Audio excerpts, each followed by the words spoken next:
On a trop entendu parler de oui, l'eau de riz, c'est un produit miraculeux, il fait pousser les cheveux, il fait ceci, il fait cela. Est-ce qu'il fait vraiment ça?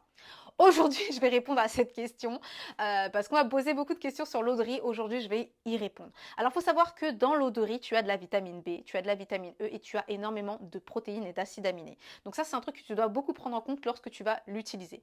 Premièrement, vu qu'il y a de la vitamine B, donc oui, il renforce les cheveux et il active la pousse, d'accord? Alors, c'est pas vraiment un activateur, ça va être plutôt un stimulateur de pousse. Deuxièmement, comme il contient de la vitamine E, il va te permettre de faire une bonne rétention parce que ce sont des antioxydants qui sont puissants.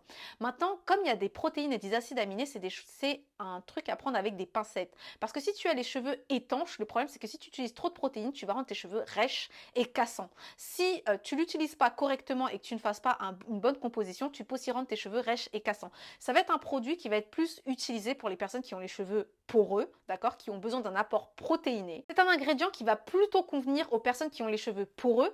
Pourquoi? Parce que tout simplement, elles ont besoin de protéines ou elles ont besoin de renforcer leurs cheveux, ok?